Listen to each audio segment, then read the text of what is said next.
জাতীয় কংগ্রেসে যোগদান করলেন লক্ষণ শেঠের স্ত্রী মানসী শেঠ। অধীর রঞ্জন চৌধুরীর হাত ধরেই জাতীয় কংগ্রেসে যোগ দিলেন মানসী।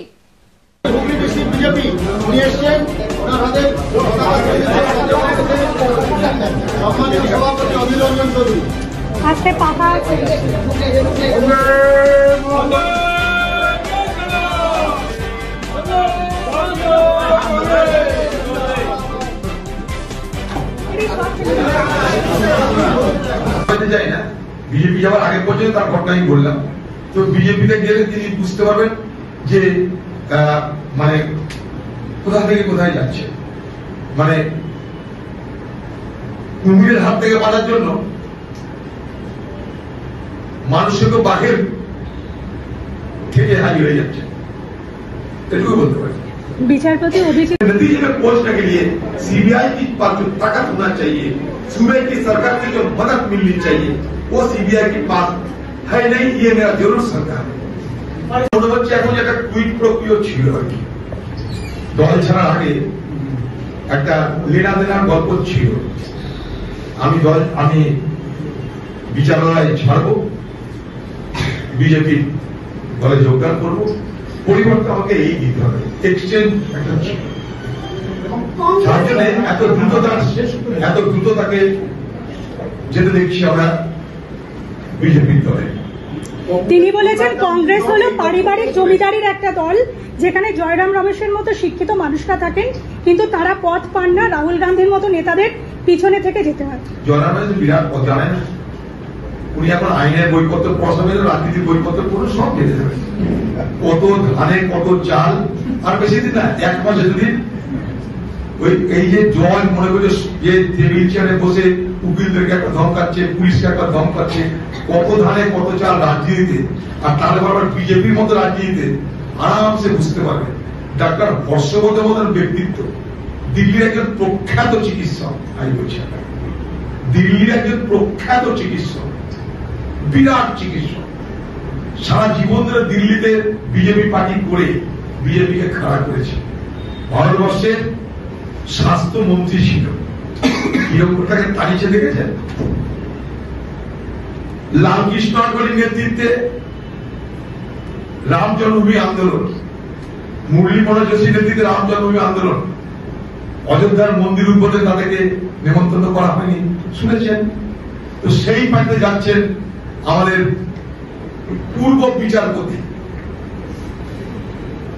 বিচারপতি হাইকোর্টের, সেই দলে যাচ্ছেন। চিন্তা নাই গাঙ্গুলি সাহেব, কত ধানে কত চাল তুরন্ত আপনি বুঝে যাবেন। তখন ছেড়ে দে মা, কেঁদে বাঁচে ভালো হবে আপনার। আমি ভবিষ্যৎবাণী করে দিলাম। अरे भैया कहाँ हैं आप? अरे ऐप में तो 5 मिनट दिखा रहा है। तो ऐसे कीजिए, कैंसिल कर दीजिए, मैं दूसरी कैब कर लूंगा। क्या बात कर रहे हैं आप? ऐप में तो 500 रुपए दिखा रहा है, आप एक्स्ट्रा क्यों मांग रहे हैं? क्या आप भी रोजाना ट्रेवल करने के लिए कैब बुक करते हैं? और क्या इसी तरह के एक्सपीरियंस का सामना करना पड़ता है आपको भी? तो आइए, अब इस एक्सपीरियंस को बेटर बनाने का टाइम आ गया है रेडी टू कैब के साथ। रेडी टू कैब से इंडिया का most trusted and fastest growing cab booking platform. Ready to cabs पर आपको कैब बुकिंग सर्विसेज ही नहीं, बल्कि यहां पर आप local taxi, rickshaw, AC non AC taxi सब बुक कर सकते हैं। और सबसे अच्छी बात तो यह है कि यहाँ पर आप अपना फेयर खुद डिसाइड करते हैं, है ना ये अच्छी बात। अब लंबे इंतजार की जरूरत नहीं है, ना ही एक्स्ट्रा फेयर देने की जरूरत है, और अपने डेस्टिनेशन पर लेट पहुंचने की टेंशन भी खत्म। यहाँ पर सिर्फ बुकिंग ही नहीं, रेडी टू कैब्स के साथ आप एज ए करियर भी अपने आप को ग्रो कर सकते हैं, जहां पर इंडिया के बाकी के सारे प्लेटफॉर्म के कंपैरिजन में आप ज्यादा रेवेन्यू जनरेट कर सकते हैं। तो अब इंतजार कैसा, बनाओ अपने कैब बुकिंग एक्सपीरियंस को बेटर रेडी टू कैब्स के साथ। आप इस ऐप को डाउनलोड कर सकते हैं प्ले स्टोर से या फिर ऐप स्टोर से, या फिर स्क्रीन पर नीचे दिए गए नंबर पर कांटेक्ट कीजिए। मिलते हैं। অভিযোগ করছে তাপস রায় এই পশ্চিমবঙ্গের রাজনীতিতে, আমরা তাকে তো আজ থেকে নয়, ছাত্র অবস্থায় তিনি রাজনীতি করতেন, ছাত্র পরিষদের নেতা ছিলেন, কলকাতার লড়াকু নেতা সোমেন মিত্রের কাছের লোক ছিলেন, তাকে আমি তখন থেকে চিনি। তো তাপস রায় একটা যোগ্য রাজনৈতিক ব্যক্তিত্ব হিসেবে পরিচিত ছিল, ভালো লেজিসলেটর। তার পাশেও তৃণমূলকে দাঁড়াতে দেখলাম না, সে তাকে চলে যাচ্ছে। তৃণমূলের নেতারা দু চার দিন একটা অভিযোগ করে দেবে, বিভিন্ন কারণে অভিযোগ তো ঘুরিয়ে ফিরে করা শুরু হয়ে গেছে। তো শুধুমাত্র অভিযোগ করে এই বঞ্চনার ইতিহাসকে বন্ধ করা যাবে না। তৃণমূল দলের মধ্যে এই যে ইরোশন শুরু হয়েছে, এই যে অবক্ষয় শুরু হয়েছে, এই যে ভাঙন শুরু হয়েছে, এটা আজকে হয়তো দেখতে পাচ্ছেন যে খুব সূক্ষ্মভাবে আছে, কিন্তু আগামী দিনে এটা দাবানো হবে। আজকের প্রেরিত আর আজকের অগ্নিস্ফুলিঙ্গ, এই যে বিরোধিতা প্রতিবাদে অগ্নিস্ফুলিঙ্গ আগামী দিনে দাবানল হয়ে তৃণমূল দলটাকে গ্রাস করবে, এটা তার প্রক্রিয়া শুরু হয়েছে। তাই তাপস রায় কোথায় যাবে জানি না, তাপস রায় কি করবে জানি না, কিন্তু তাপস রায় এর পশ্চিমবঙ্গের একজন পরিচিত রাজনৈতিক ব্যক্তিত্ব, একজন, আমি যখন এমএলএ ছিলাম তাকে দেখেছি, সে একজন দক্ষ বিধায়ক, তার যোগ্যতা নিয়ে আমার কোন প্রশ্ন নেই। আমার পাশাপাশি মনে হয়েছে সে তার যোগ্যতা অনুযায়ী পুরস্কৃত তৃণমূল দলে হয় না। কারণ তৃণমূল দলে পুরস্কৃত হতে গেলে প্রথম যে শর্ত, হয় খোকাবাবুর লোক হতে হবে, নাহলে দিদির লোক হতে হবে, পাশাপাশি তাকে আনুগত্য 100তে 100 কমা দিতে হবে। এখানে আনুগত্যের স্থান আছে, এখানে দক্ষতার কোনো স্থান নাই। স্বাভাবিকভাবে হয়তো তাপস রায় আনুগত্য দেখাতে কোথাও কোনো খামতি হয়েছিল, এখানে বর্ষতার দাম আছে, এখানে দক্ষতার স্থান নেই। তাই বর্ষতা দেখাতে হয়তো কোথাও খামতি হয়েছিল, তাই দক্ষতা দেখা সত্ত্বেও তাকে অবজ্ঞা করা হয়েছে। সেই অবজ্ঞার প্রতিবাদ করতে আজকে মনে হয় তাদেরকে দল ছাড়া সিদ্ধান্ত নিতে মনে হয় না। দেখুন, এইটা আমার সাবজেক্ট, এটা দিল্লির সাবজেক্ট। আপনার বেশটা দিল্লিকে জিজ্ঞেস করবেন, দিল্লির যখন নেতৃত্ব, আমার কাছে এখন কোনো ডাইরেকশন নেই। আমরা পশ্চিমবঙ্গে তৃণমূলের দ্বারা লাঞ্ছিত, শোষিত, অত্যাচারিত, আমরা এখানটায় তৃণমূল এবং বিজেপি উভয়ের বিরুদ্ধে লড়াই করে টিকে আছি। এটা আমাদের কাছে স্পষ্ট, বাংলার কংগ্রেসের স্পষ্ট করে একবার না হাজারবার দেখেছেন আপনারা। একই কথা কাশুনি কত ঘাটবে। আমরা এর আগে পশ্চিমবঙ্গে যেটুকুই আমরা টিকে আছি, আমরা হারিয়েছি বিজেপিকে, আমরা হারিয়েছি টিএমসি। টিএমসি বিজেপি উভয়কে হারিয়ে এই বাংলায় কংগ্রেসকে আমরা টিকিয়ে রেখেছি। জাতীয় স্বার্থে কি হবে না হবে দিল্লির নেতারা ঠিক করবে। কারণ এই ইন্ডিয়া জোট মমতার নামকরণ দিয়ে করেছিল, সেদিন গর্ব করে বলেছিল ইন্ডিয়া জোটের আমি নামকরণ করেছি। সেদিন মমতা ব্যানার্জি রাহুল গান্ধীকে নেতা বলেছিল, সেটা সবাই দেখেছেন আপনারা। কিন্তু পশ্চিমবঙ্গে আমরা তৃণমূলের শাসনে অত্যাচারিত, আমরা নির্যাতিত। একবার না এক প্রতিবার আপনাদের করেছি, কত কথা শুনবেন, ওগুলো রিপিট করে দেওয়া হবে। আলোচনা হয়নি না, অধিকটা তৃণমূলের এইটাই তো পশ্চিমবঙ্গের তৃণমূল। চোর বাঁচাতে সুপ্রিম কোর্ট যাবে, আমি না, তাপস রায় একই কথা বলেছে। শাহজাহান বাঁচাতে সুপ্রিম কোর্ট যেতে হবে, কারণ শাহজাহান আজকে তৃণমূল দলের সম্পদ। শাহজাহান, শিবু সর্দার, উত্তম সর্দার, শিবু হাজরা, এরা তো তৃণমূলের সমস্ত সম্পদের নাম। তো তাদের সম্পদকে রক্ষা করতে সরকারি কোষাগার ভেঙে পশ্চিমবঙ্গ সরকারকে আমার আপনার টাকায় চোর বাঁচাতে, লুটেরা বাঁচাতে, নারীদের উপরে লাঞ্ছন করার অভিযোগে যারা অভিযুক্ত, নারীদের যারা যৌন শোষণ করতে যারা অভ্যস্ত, রাতের পর রাত দরিদ্র পরিবারের, নিঃসহায় পরিবারের, আমার ঘরের মা বোনদের যারা ইজ্জত লুট করেছে, তাদেরকে রক্ষা করতে বাংলার মুখ্যমন্ত্রী মমতা ব্যানার্জি, শ্রীমতী মমতা ব্যানার্জি, তিনি হাইকোর্ট ছেড়ে সুপ্রিম কোর্টে দাঁড়াতে হচ্ছেন পশ্চিমবঙ্গে আমার আপনার কোষাগারের টাকা নিয়ে। সেই জন্য বলেছি না, শাহজাহানের চিন্তা নাই, শাহজাহানের জন্য নুরজাহান আছে। কংগ্রেস হলো জাস্টিস গাঙ্গুলি জাস্টিস জোকারে পরিণত হবে। আস্তে আস্তে justice Ganguly, former justice Ganguly আগামী দিনে জাস্টিস জোকারে রূপান্তরিত। নারদাকাণ্ড বলেছে একটা চক্রান্ত, মানে যেহেতু শুভেন্দু সুশের নাম রয়েছে, কথা বলে লাভ নাই, অনেক কথা বলবে এখন। ওনাদের কোর্টে তো বিচার হয়েছে, যেহেতু ওনার নেতা ওখানে আছে তাই তো চক্রান্ত হবে।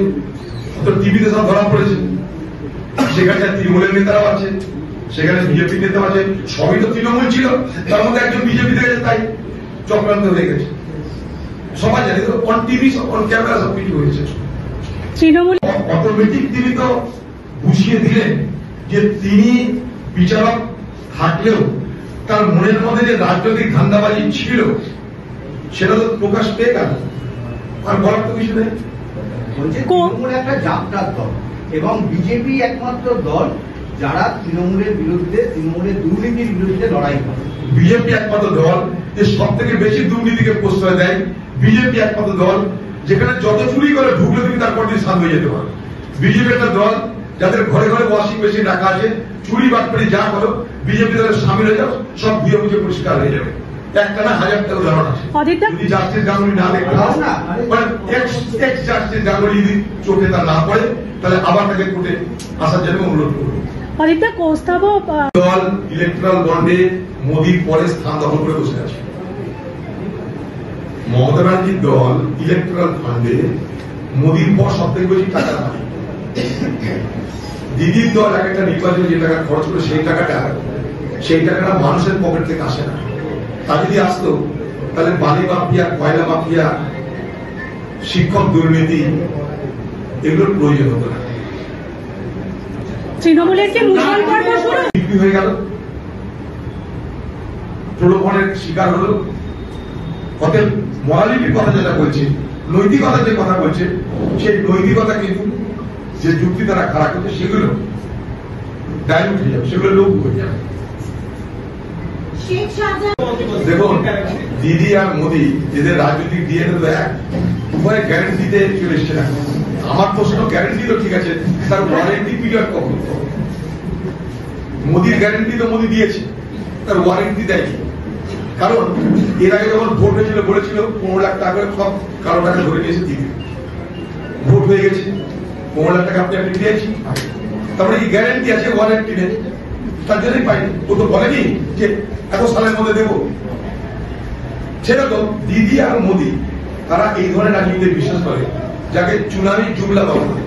নির্বাচনের আগে মানুষকে ধোকা দেওয়ার কতগুলো হাতিয়ার কথা। ইলেকট্রন বন্ড নিয়ে কিছু বলবেন? ইলেকট্রন বন্ড পদক্ষেপ ধন্যবাদ জানাই। এইখানেই তো বাংলার মানুষের এখনো আস্থা টিকে আছে বিচার ব্যবস্থায়। বাংলার মানুষ, ভারতবর্ষের মানুষ মনে করে বিচার ব্যবস্থা আজও সঠিক, আজও সতেজ, আজও ছিল। কিন্তু প্রশ্ন হলো যে সিবিআই কে সাহায্য করবে কি? বাংলার পুলিশ যদি সিবিআই কে সহযোগিতা না করে তাহলে সুন্দরবনের ওই দ্বীপাঞ্চলে, দ্বীপান্তরে শাহজাহান তার সাকরেদদের ধরার মতন সিবিআই নিজের পরিকাঠামো আছে কিনা আমার জানা নাই। সিবিআই নিজের পরিকাঠামো কি কতটা আছে যার দৌলতে শাহজাহান এবং তার সাংবাদিকদেরকে গ্রেপ্তার করানো, তাদের বিরুদ্ধে যথোপযুক্ত ব্যবস্থা যেতে পারে? কারণ পশ্চিমবঙ্গ সরকারটা শাহজাহানদের সরকার।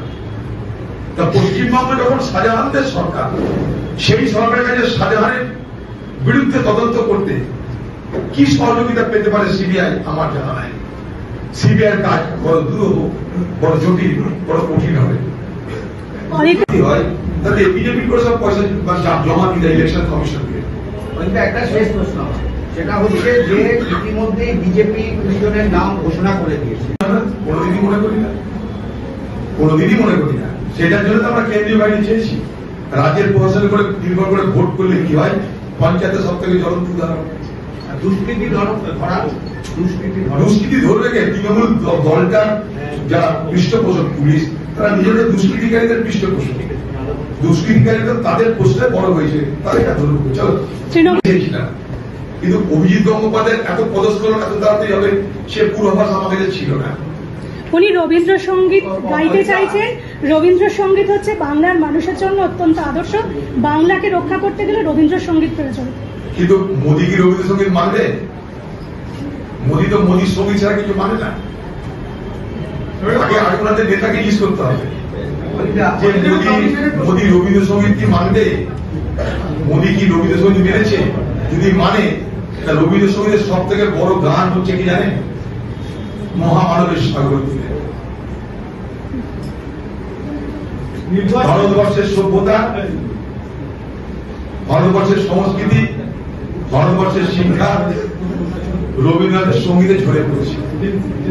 এখানকার এজেন্সি বা এজেন্সি নাকি তৃণমূল পার্টির লোক সব, তা তো আমরা করবোই।